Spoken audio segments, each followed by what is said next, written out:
러시아와 우크라이나 양측의 위협적인 미사일 공방이 이어지는 가운데 양측 모두 트럼프 미국 대통령 당선인과의 협상 가능성을 열어두고 있다고 밝혔습니다. 1000일을 넘긴 러시아 우크라이나 전쟁, 트럼프 2기 출범으로 종식할 수 있을지, 전쟁에 깊이 관여하고 있는 북한은 향후 어떤 선택을 하게 될지 전문가와 함께 짚어보겠습니다. 통일연구원 조한범 석좌연구위원 모셨습니다. 안녕하십니까? 예, 안녕하세요. 예, 지금 러시아가 우크라이나가 발사한 탄도미사일 8기를 격추했다 이렇게 또 밝혔고요. 우크라이나는 러시아의 공군 기지를 노리고 어제 에이테크스라는 전술 탄도미사일로 러시아 본토를 또 타격했다고 하는데 지금 러시아와 우크라이나 간에 미사일 공방이 좀 격화하는 모습인 것 같아요. 이건 어떤 상황으로 우리가 이해하면 될까요? 일단 이제 양측 예. 우크라이나와 러시아의 주장을 일단 한번 거르고 들어야 됩니다. 과장을 하거든요. 혹은 아니면 침소봉대하거나. 네네. 지금 절기로 보면은 전투가 좀 소강 상태로 가야 되거든요. 왜냐하면 이제 그 우크라이나 평원지대가 진흙탕으로 변하는 라스푸티차가 왔기 때문에 도로 위에는 기갑 차량들이 이동을 못 해요. 그러니까 상당히 전투가 어렵습니다. 곧 이제 추위가 오는 동장군이 오고. 그런데 전투는 격화되고 있거든요. 그 이유는 이제 두 가지입니다. 하나는 북한군 파병. 네. 우로 인한 변수로 서방, 미국, 나토가 자국이 지원하는 무기를 사거리 제한 없이 이제 우크라이나 영토가 아니라 러시아 영토까지 쓰게 해주니까 이제 두 개가 이제 러시아는 북한군 파병이라는 레단을 넘었고 바이든과 나토는 이제 사거리 제한 해제라는 둘 다 레단을 넘은 거예요. 이게 충돌하고 있는 거고. 예. 또 하나 변수는 이제 트럼프 대통령입니다. 트럼프 대통령은 우크라이나 전쟁의 양상과 관계없이 무조건 빨리 끝내는 게 최대의 목표거든요. 그러면 집권함과 동시에 현 상황에서 강제 휴전할 가능성이 높거든요. 그럼 지금 있는 위치가 국경이 되는 겁니다.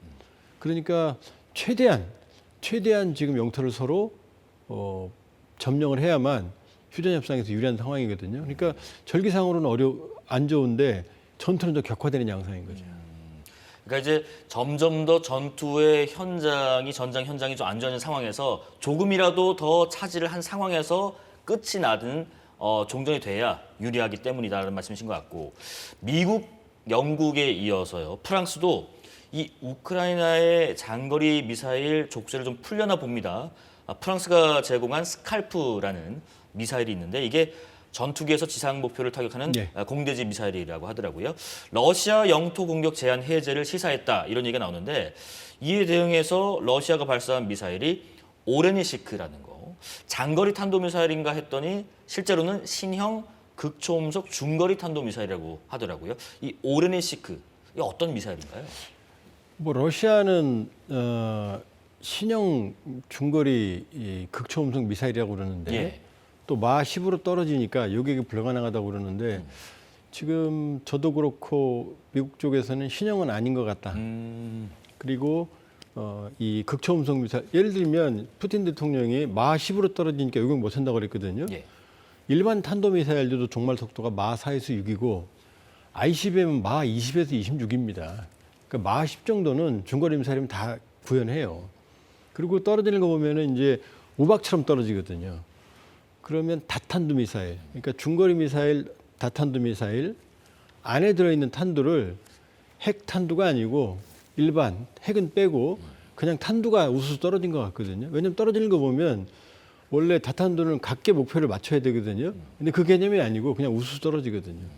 그리고 떨어지고 나서 폭발이 안 일어났고 떨어진 자국의 그 흔적도 넓지가 않거든요. 그러니까 중거리 IRBM을 다탄두를 머브를 그냥 고각 발사로 해서 쏜 것 같다. 그리고 이제 이게 RS-26으로 추정이 돼요. 지금 그러니까 러시아 말대로 이게 신형 극초음속 미사일은 아닌 것 같고 무력 시위를 위해서 IRBM을 쏜 것 같다는 게 지금 일각의 판단입니다. 그러니까 이제 뭐 극초음속 미사일 신형이라기보다는 중거리 탄도 미사일인데 이걸 좀 높이 고각으로 쏜 거고, 그리고 탄두부가 열리면서 다탄두면 각자의 목표를 막 펴야 되는데 그렇죠. 자탄이 이렇게 날아가듯이 그냥 한 곳에 뚝 떨어지더라. 그리고 다탄도가 예. 떨어질 때는 대유관 밖에서 하나씩 들어오거든요. 근데 이거 그냥 떨어지거든요. 예. 그리고 극초음속 미사일이 무서운 건 속도뿐만이 아니라 종말 단계 가서 회피 기동을 해요. 근데 이거 그냥 뚝 떨어지거든요. 그러니까는 신형이 아니고 기존에 있는 메커니즘을 그대로 구현한 거다 이렇게 볼 수 있어요. 그러면 푸틴 대통령이 주장하는 것처럼 오레니시크를 요격할 수 없을 것이다, 이런 건 좀 과장된 표현일 수 있다고 그렇게 볼수 따지면 있나요? ICBM도 요격이 불가능하죠. ICBM 종말 속도가 오히려 마하 20에서 26이거든요. 근데 이렇게 떨어지면 일정한 각도가 있으면 아무리 빨라도 맞출 수 있죠. 회피 기동을 못하면. 네네.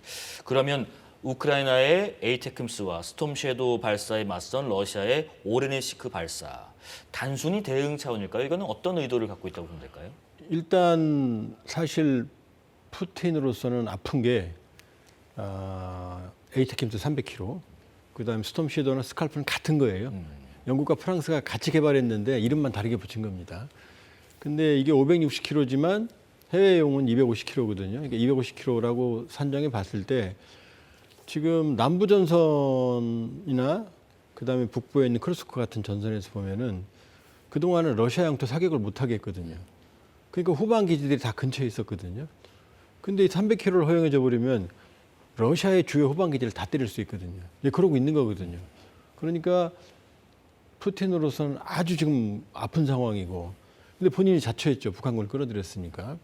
그러니까 여기에 대해서 극단적인 방식으로 보복을 한 게 이제 오리시니크거든요. 또 한다는 거거든요. 예.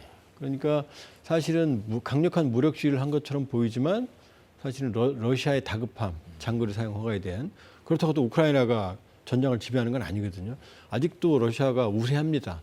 그러나 러시아의 고민은 소모가 너무 많아요. 공세에 조금씩 진전을 하는데 감당할 수 없을 정도로 소모가 발생을 하고 있어요. 그다음에 우크라이나는 러시아 인구의 한 4분의 1밖에 안 되거든요. 그러니까 이 병력 자원이 여기도 문제가 있는 거죠. 그러니까 양쪽 다 소모된 상황에서 양쪽 다 어려운 상황입니다, 사실은. 지금 러시아가요, 미국이 아시아에 중단거리 미사일을 배치하는 움직임을 보인다. 그러면 러시아도 아시아 국가들의 미사일 배치를 고려하겠다 밝혔는데, 이게 현실적으로 가능한지, 그렇다면 그 아시아 국가들 중에는 뭐 북한도 포함되는 건지 궁금합니다. 북한은 뭐 이미 자기들이 미사일 체계가 있는데 뭐 단거리, 중거리, 장거리까지. 장거리는 아직 능력은. 그러니까 러시아의 말은 만일에 아시아에 러시아를 위협하는 중거리 미사일이 배치되면 그 배치된 국가를 타격할 수 있는 체계를 갖추겠다는 겁니다. 그러니까 미국의 미사일을 받아들이면 그 국가도 러시아 핵미사일의 타격권이 된다라고 경고를 하고 있는 거예요. 현재 러시아와 우크라이나의 전쟁 상황도 좀 짚어보겠습니다.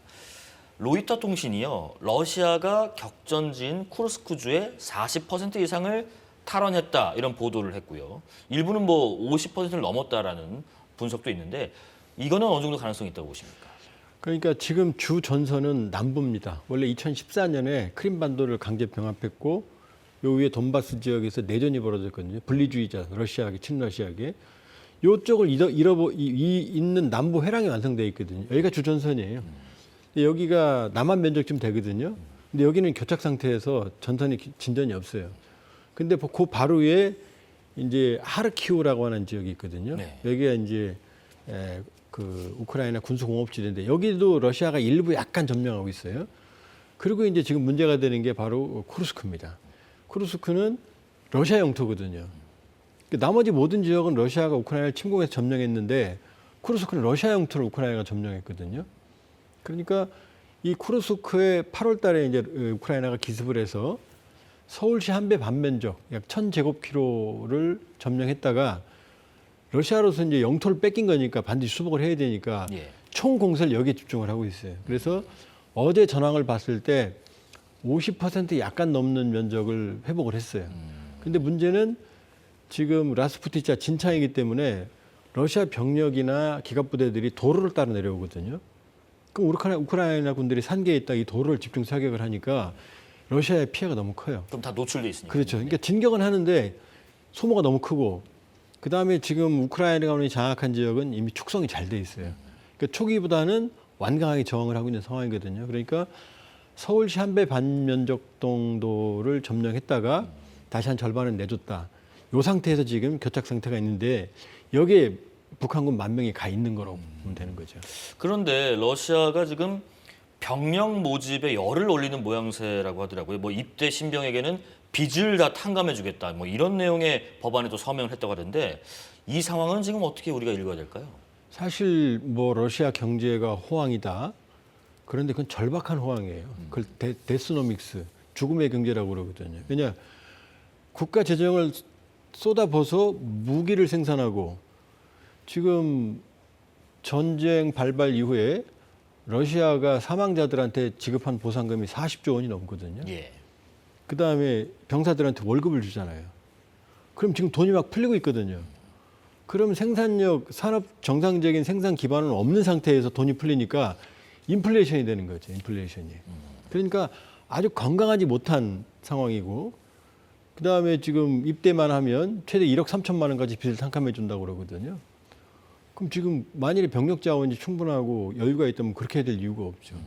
그러니까 러시아도 병력 자원 심각한 부족 현상이고 지금 있는 이 데스노믹스 군수 경제는 착시다. 건강하지 못한 그 착시 현상이다. 그러니까 러시아도 전쟁의 장기 지속 능력에 상당한 지금 문제가 발생하는 상황이에요. 그렇다 보니까 자연스럽게 또 북한군 파병까지 이어진 게 아닌가 싶기도 합니다. 지난주 CNN 보도를 보더라도요. 북한군이 마리우폴과 하르키우에 도착했다고 하고 지금 보시는 것처럼 이 참전 지역이 점점 확대되고 있는 모양새인가 싶은데 그런데요. 아까 뭐 10,000명 말씀도 하셨습니다마는 북한군 500명이 사망했다. 이런 우크라이나 매체들 보도들이 있는데 우리 국정원은 뭐 구체적인 첩보가 있어서 면밀히 파악 중이라고 했고요. 근데 미 국방부는 확인 불가다 이런 입장인데 이런 견해차는 왜 그런 겁니까? 지금 뭐 마리우폴과 하르키우는 아까 지도가 나왔습니다만 예. 그건 우크라이나 영토예요. 그러면은 러시아와 북한이 올해 6월 19일 날 포괄적인 전략적 동반자 관계에 관한 협정을 체결했는데 그 4조가 네. 군사적 지원이거든요. 근데 저 하르키우하고 마리우폴은 해당이 안 돼요. 왜냐? 무력 침공을 받아서 전쟁에 놓이게 되면 지원한다는데 저건 러시아가 침공한 지역이거든요. 그러니까 마리우폴과 하르키우에 인민군을 보냈다 전투 병력을 그거는 지금 상식에 좀 안 맞죠. 근데 만일에 그래서 저 부분은 아직 확인은 안 됐고요. 예. 만일에 갔다면 제가 가진 러시아로부터 받은 첩보는 인민군 파병 전에도 북한군이 현장에 있었다고 그러거든요. 근데 전투 병력은 아닙니다. 왜냐하면 무게가 갔으니까 AS 관리 이런 요원들이 반드시 따라가야 되거든요. 군사 고문단들이 그 병력일 가능성이 있다. 전투 요원은 제가 보기에는 크루스크에만 있을 거다. 왜냐 거기는 러시아가 침공을 당한 부분이니까. 그리고 스톰 섀도우 한 발 내지 2발 정도 공격한 것 같은데 네. 공대지 미사일 한 발로 500명이 죽지는 않습니다. 에이테킴스를 쏴도 많아야 수십 명, 뭐 100몇십 명 정도거든요. 근데 에이테킴스 한 발로 500명이 일시에 전사할 수는 없거든요. 그러니까 저건 확인이 안 되는 거고 제가 보기에도 신빙성은 떨어진다. 그러나 지금 우크라이나가 미국과 나토가 장거리 사용 허가를 해주니까 바로 쓴 게 이제 브란스크 러시아 탄약고로 에이테킴스를 쐈고 예. 그다음에 공군기지도 에이테킴 쐈다고 그러고 지금 스톰체도도 쐈거든요. 이제 프랑스가 허가하면 이제 스칼프도 쏘겠죠. 그러니까 그로 인해서 전과가 일부 있는 것 같다. 그러나 지금 뭐 500명 이설은 과장이다. 이렇게 볼 수 있죠. 러시아와 북한의 밀착에 지금 트럼프 2기가 변수가 될까 싶습니다. 트럼프 당선인이 알렉스 웡이라는 전 국무부 대북 특별 부대표를 이 백악관 국가안전보장회의 수석 부보좌관에 임명을 했던데 이 알렉스 웡이라는 사람이 트럼프 1기 때 대북 외교 실무에 깊이 관여했던 것으로 알려졌는데 이거는 또 어떤 영향을 미칠까 싶습니다. 조금 의외예요. 예. 왜냐하면 트럼프 1기 때 폼페이오 국무장관, 스티브 비건 대북 특별대표, 그다음에 매티스 국방부 장관, 맥마스터 안보부 장관 이 모든 사람들이 배제됐거든요. 예. 근데 알렉스 웡은 누구냐면은 하노이, 싱가포르 북미 정상회담을 모두 조율한 실무 책임자예요. 근데 이 NSC의 수석 부보좌관은 북한만 보는 게 아니라 전 세계를 보는 거거든요. 근데 북한에 특화된 인물을 지금 뽑았다는 얘기는 그것도 일기에서 유일하게 또 실무를 잘 아는 사람이거든요. 그 얘기는 트럼프 대통령 마음속에 김정은이 있구나. 그러니까 생각보다 그러니까 러우 전쟁은 조기 종식 이것이 강제 휴전이죠. 그다음에 이제 중동 사태도 조금 휴전 기미가 보이거든요. 그럼 생각보다 빨리 김정은에 접근할 가능성이 있다. 또 트럼프 대통령이 알렉스 왕을 임명할 때 이 사람이 비핵화 협상을 했다는 그런 부분을 얘기했거든요. 북한을 잘 안다고. 그러니까 우리 예상보다 트럼프 당선인 마음속에 북한과 협상이 더 강하게 남아있구나라는 게 이제 알렉스 왕 지명에서 알 수가 있다 이렇게 볼 수 있죠. 자, 무엇보다요. 트럼프 2기 출범으로 기대하는 것은 이 트럼프 당선인이 공언해 왔던 것처럼 전쟁이 빠르게 종식될 수 있을 것이냐 이 점인 것 같은데 관련해서 국가안보보좌관으로 지명된 마이크 왈츠 의원의 발언 듣고 계속 이야기 나눠보겠습니다. President Trump has been very clear about the need to end this conflict. The president-elect has been very concerned about the escalation and where it's all going. If North Korea has made this move, we have made a move. Russia has now responded. Iran is involved. South Korea is thinking about getting involved. I think now is a moment to craft some type of arrangement that doesn't just put a pause for future October 7th, truly brings stability to the Middle East, sets the stage. 자, 쭉 들어보셨는데 일단 하나 의문인 점이요. 우크라이나 전쟁에 대해서는 책임 있게 끝내야 된다고 말을 했는데 중동과 관련해서는 조기 종전보다 중동 평화의 새 틀을 만들어야 한다. 이렇게 강조한 부분, 두 지역에 대한 접근 방식이 좀 다른 건가요? 완전히 다르죠. 왜냐하면 중동에서는 미국이 발을 뺄 수가 없기 때문에 재발되지 않을 항구적인 평화의 틀을 만들겠다는 게 지금 트럼프 2기의 생각인 것 같고, 그러나 우크라이나 전쟁 엄밀히 보면 미국 전쟁이 아니거든요. 그거는 빨리 끝내는 게 답이거든요. 누가 이기든 트럼프 대통령 머릿속에는 상관이 없는 거죠. 우크라이나 영토를 얼마나 뺏겼든 말든. 그러니까 러우 전쟁은 누가 이겼느냐 마느냐 관계없이 가장 빠른 그러니까 해결이 아닌 거죠. 강제 휴전에 주력하겠다는 생각인 것 같고, 그러나 이스라엘 같은 경우는 아브라함 협정이나 이런 것처럼 좀 더 항구적인, 그러니까 문제의 완전 해결을 위한 시간이 걸리더라도 그쪽은 좀 더 확고한 틀을 만들겠다는 게 지금 왈츠 지명자의 발언으로 봐서는, 그러니까 두 지역에 대한 접근이 다른 거죠. 그러니까 미국의 사활적 이익에 걸린 것이 이제 중동이라고 보면 러우 전쟁은 사실은 미국 전쟁이 아니거든요. 슬라브 민족 간의 전쟁이거든요. 나토 전쟁도 아니거든요. 그게 뚫리면 나토가 위험해지니까 어쩔 수 없이 끌려들어간 거지. 그러니까 완전히 다른 인식을 가지고 있다. 그럼 결국 우크라이나계는 상당히 불리한 협상이 나올 가능성이 있죠. 마지막으로 이 질문 짧게 여쭤볼게요. 그러면 종전 시기는 언제쯤이 될 것인가 하는 부분이에요. 종전은 아니죠. 강제 휴전이라고 도란한 강제 휴전은 예. 아마 내년 상반기 정도에는 가능할지도 모르겠다. 내년 상반기라고 하시면 조금 더 구체적으로 뭐 그러니까 6월 정도, 그러니까 집권하면 바로 이제 소강 상태로 가게 될 가능성이 있고, 그래도 휴전이라면 협상이 필요하니까 몇 달은 걸리겠죠. 그러니까 상반기 중이면은 어쩌면 휴전이 가능할 수 있다. 그러나 그건 해법은 아닙니다. 알겠습니다. 자, 지금까지 조한범 통일연구원 석자연구위원과 말씀 나눠봤습니다. 오늘 말씀 감사합니다. 자, 오늘 사사건건은 여기까지입니다. 저녁부터 전국에 눈이 오는 곳이 꽤 많다고 하는데요. 퇴근길 또 늦게 야간에 출근하신 분들도 눈길 조심하시기 바랍니다. 사사건건 내일도 알찬 소식 가지고 찾아오겠습니다. 시청해 주셔서 감사합니다.